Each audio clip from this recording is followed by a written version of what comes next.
Hi everyone, आज हम पढ़ने वाले हैं रिफ्रैक्शन का पार्ट 2। पार्ट 1 में हमने पढ़ा था कि रिफ्रैक्शन क्या होता है, कब रे जो है नॉर्मल की तरफ बेंड होगी और कब रे नॉर्मल से अवे बेंड होगी। और हमने ये भी पढ़ा था कि Snell's law sine i upon sine r किस तरीके से कांस्टेंट रहता है। और उसके अलावा हमने पढ़ा था absolute refractive index of water and the glass. तो आज हम पढ़ने वाले हैं कि अगर दो रिफ्रैक्टिव इंडेक्स दिए हों और उन दोनों का रिलेटिव रिफ्रैक्टिव इंडेक्स अगर हमें निकालना है तो अगर वेलोसिटी दी होगी तो हम कैसे निकालेंगे, और अगर दो रिफ्रैक्टिव इंडेक्सेस दिए हुए हैं तो उनको हम कैसे निकालेंगे। तो let's start with it. Refraction part 2। Refraction हम जानते हैं कि जब भी कोई रे एक मीडियम से दूसरे ट्रांसपेरेंट मीडियम में जाएगी तो वो अपनी एक्चुअल पाथ से डेविएट हो जाएगी, यानी कि वो अवे फ्रॉम द नॉर्मल चली जाएगी या टुवर्ड्स द नॉर्मल आ जाएगी। ये रिफ्रैक्शन है। रिफ्रैक्शन के अलावा हमने एक क्वांटिटी पढ़ी थी जिस क्वांटिटी को हमने कहा था रिफ्रैक्टिव इंडेक्स, और हमने कहा था ये क्वांटिटी एक मीडियम के लिए कांस्टेंट होगी और इसका हमने फॉर्मूला पढ़ा था sine i upon sine r. इसके अलावा हमने इसका एक दूसरा फॉर्मूला और भी पढ़ा था जो था speed in vacuum of light divided by speed in medium of light। तो ये रिफ्रैक्टिव इंडेक्स का हमें यहाँ से फॉर्मूला मिल गया था। लेकिन इन दोनों फॉर्मूले से जो हमें रिफ्रैक्टिव इंडेक्स मिल रहा था वो इस मीडियम का मिल रहा था, और वो उस मीडियम का कहला रहा था absolute refractive index. Absolute refractive index. अब क्वेश्चन ये अराइज होता है कि अगर रिफ्रैक्टिव इंडेक्स जो हमें मिला है एब्सोल्यूट के अलावा अगर हमें रिलेटिव रिफ्रैक्टिव इंडेक्स निकालना है। एब्सोल्यूट क्या था? रिफ्रैक्टिव इंडेक्स निकालने के लिए हमें स्पीड ऑफ लाइट जो मीडियम में थी उससे हमने speed of light in vacuum को डिवाइड कर दिया था, और जो वैल्यू आई थी वो हमने उस मीडियम का एब्सोल्यूट रिफ्रैक्टिव इंडेक्स मान लिया था। लेकिन एग्जाम में जो क्वेश्चन आएगा वो उस क्वेश्चन में आपको दो मीडियम्स का रिफ्रैक्टिव इंडेक्स देंगे, और उन दोनों के रिफ्रैक्टिव इंडेक्स देने के बाद वो आपसे किसी भी एक क्वांटिटी के रिस्पेक्ट में दूसरी क्वांटिटी का रिफ्रैक्टिव इंडेक्स पूछ लेंगे। जैसे विद द एग्जांपल हम समझते हैं।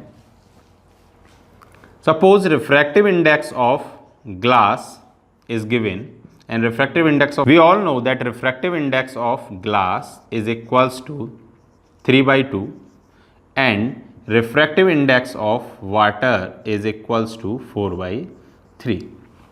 These both are these both are absolute refractive indexes of water and the glass. Now the question arises, if question wants the refractive index of water with respect to glass, so how we will solve it?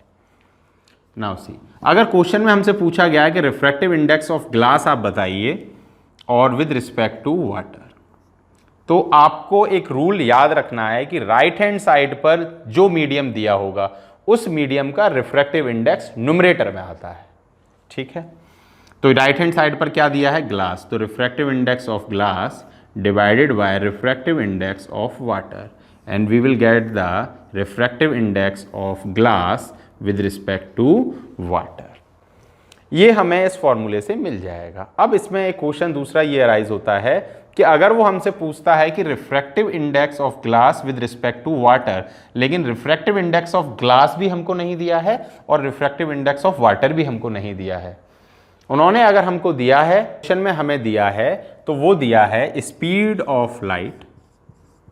वो उन्होंने हमें दिया है speed of light in water, जो कि हम जानते हैं 2.25 इंटू 10⁸ मीटर पर सेकेंड। उसके अलावा उन्होंने हमें दिया है speed of light in glass, उसकी वैल्यू होती है 2 इंटू 10⁸ मीटर पर सेकेंड। ये वैल्यूज़ उन्होंने हमें दी हैं, और वो उसके बाद हमसे पूछते हैं कि refractive index of glass with respect to water. तो आप जनरली क्या करेंगे, क्योंकि आपने देखा है कि राइट हैंड साइड वाली जो क्वांटिटी है, जो मीडियम है, उसको हम न्यूमरेटर रखते हैं। तो राइट हैंड साइड वाली क्वांटिटी को हम रिफ्रैक्टिव इंडेक्स में राइट हैंड साइड वाली क्वांटिटी को हम एज ए न्यूमरेटर रखते हैं। राइट हैंड साइड वाली क्वांटिटी जो न्यूमरेटर है, तो हम यहाँ पर वेलोसिटी भी किसकी रख देंगे? Velocity of light in glass upon velocity of light in water.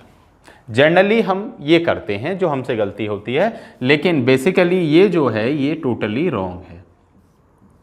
ये रॉन्ग क्यों है, उसका रीज़न है। देखिए, अगर उन्होंने हमें वेलोसिटी ऑफ लाइट दी है तो राइट हैंड साइड पर जो क्वांटिटी है, लाइट की वेलोसिटी जो उसमें है वो एज ए न्यूमरेटर नहीं आएगी। वो क्यों नहीं आएगी, आप देखिए, क्योंकि ये जो क्वांटिटी है ये एक सेल्फ कंटेन्ड क्वांटिटी है, और ये क्वांटिटी क्या है, ये एब्सोल्यूट रिफ्रैक्टिव इंडेक्स है इन द मीडियम ग्लास। तो absolute refractive index in glass जो था उसकी वैल्यू क्या है, इसको अगर आप जाने तो ये खुद अपने आप में क्या है, ये है speed of light in glass, यानी कि वेलोसिटी इन ग्लास, ये इसकी वैल्यू है, divided by velocity of light in water, क्योंकि ये म्यू इसके बराबर है और ये वाला म्यू इसके बराबर है। अगर आप इन क्वांटिटीज को सिंप्लीफाई करेंगे तो C will cancel C and you will obtain that velocity of water divided by velocity of glass. ये सबसे बड़ी गलती हम एग्जाम में या न्यूमेरिकल में करते हैं, क्योंकि हमें ये याद होता है कि रिफ्रैक्टिव इंडेक्स ऑफ ग्लास अगर विद रिस्पेक्ट टू वाटर है तो refractive index of glass divided by water होगा, ये हम जानते हैं। लेकिन वो क्वेश्चन में हमें रिफ्रैक्टिव इंडेक्स ना देकर वेलोसिटी दे देते हैं, और हम velocity of glass divided by velocity of water कर देते हैं, जो टोटली रॉन्ग हो जाता है। क्यों हो जाता है, क्योंकि रिफ्रैक्टिव इंडेक्स ऑफ ग्लास जो है वो खुद एक एब्सोल्यूट रिफ्रैक्टिव इंडेक्स है, तो वो एक सेल्फ कंटेन्ड क्वांटिटी है, यानी कि वो खुद क्वांटिटी से मिलकर बनी है। तो C upon Vg divided by C upon Vw is going to give you Vw upon Vg।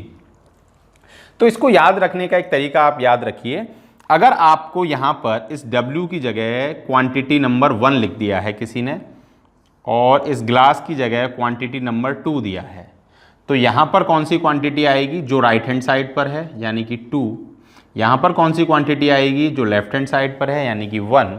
अगर वेलोसिटी करनी है तो velocity of 1 divided by velocity of 2, ये हमें याद रखना है। यहां पर वेलोसिटी ऑफ 2 नहीं आएगी, और ये जो है ये टोटली रॉन्ग है। ये जो है ये आपको नहीं करना है, ये बिल्कुल ही गलत है। तो करेक्ट क्या है, करेक्ट ये है। तो हमने जाना कि रिफ्रैक्टिव इंडेक्स का जो क्वेश्चन आएगा उस क्वेश्चन में न्यूमेरिकल में हमसे वो रिलेटिव रिफ्रैक्टिव इंडेक्स पूछेंगे, और रिलेटिव रिफ्रैक्टिव इंडेक्स एक क्वांटिटी का दूसरी क्वांटिटी के रेस्पेक्ट में हमें with the help of speed of light निकालना है, और कई बार हमें with the help of refractive indexes of different quantities जो हमें दिया हुआ है उसके बेसिस पर हमको निकालना है। एक न्यूमेरिकल सॉल्व करते हैं, उससे पहले जरा बोर्ड को खाली करते हैं।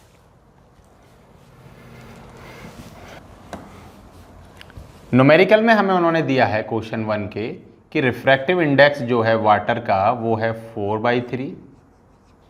उसके बाद जो स्पीड इन एयर है उसकी वैल्यू है 3 × 10⁸ मीटर पर सेकेंड। वो हमसे पूछ रहे हैं वेलोसिटी इन वाटर, ये अननोन है, ये क्वांटिटीज गिवन है। तो हम जानते हैं एज पर फॉर्मूला, जो फॉर्मूला है उसके according refractive index mu of absolute refractive index of water is equals to speed of light in air divided by speed of light in medium water. अब ये क्वांटिटी अननोन है, तो इस quantity को subject बनाएंगे, तो ये क्वांटिटी हो जाएगी velocity in water. Velocity in water is equals to C upon refractive index of water. तो जब हम वैल्यूज पुट करेंगे तो velocities of water is equals to 3 × 10⁸ divided by refractive index of water, और रिफ्रैक्टिव इंडेक्स ऑफ वाटर है 4:3, और ये 3 यहाँ चला जाएगा मल्टीप्लाई होने के लिए, तो 3 × 3 × 10⁸ डिवाइडेड बाय 4। तो value will be 9 × 10⁸ upon 4। So the value will be, you will obtain is equals to 2.25, it is equals to 2.25 × 10⁸। तो रिफ्रैक्टिव वेलोसिटी ऑफ वाटर कितनी आ जाएगी, 2.25 × 10⁸ मीटर पर सेकेंड। ये है। इसी क्वेश्चन को दूसरे तरीके से करते हैं। इसी क्वेश्चन में अगर हमें वो इस क्वेश्चन में एक क्वांटिटी और गिवन कर देता है, वो दूसरी क्वांटिटी है रिफ्रैक्टिव इंडेक्स ऑफ ग्लास, उसकी वैल्यू है 3/2। और वो हमसे पूछता है रिफ्रैक्टिव इंडेक्स। क्वेश्चन को पूरा रब करके लिखते हैं।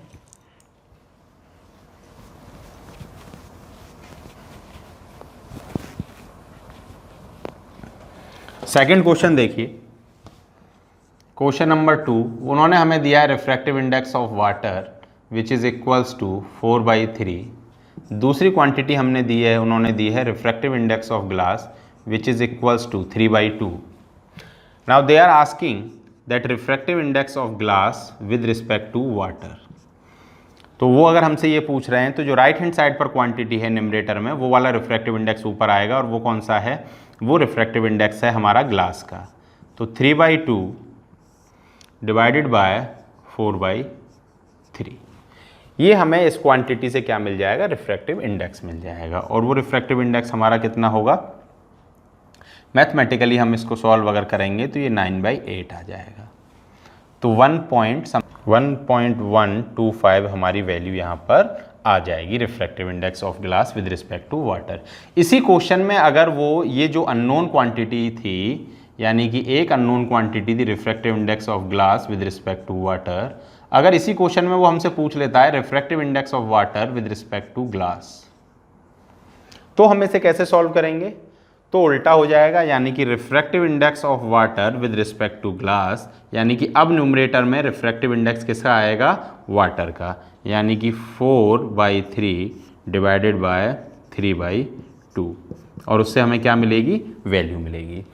तो इस तरीके से आपने देखा कि न्यूमरेटर में उस वाले रिफ्रैक्टिव इंडेक्स को रखते हैं जो राइट हैंड साइड पर आता है। अगर हम एक न्यूमेरिकल और ट्राई करते हैं। इस न्यूमेरिकल में हमें वेवलेंथ गिवन है 660 angstrom, speed in air is equals to 3 × 10⁸ metre per second, refractive index of water 4/3। हमसे पूछा जा रहा है फ्रीक्वेंसी ऑफ लाइट। तो एक बात आप बिल्कुल नोट कर लीजिए कि फ्रीक्वेंसी कांस्टेंट रहती है। फ्रीक्वेंसी कैसी रहती है? कांस्टेंट रहती है।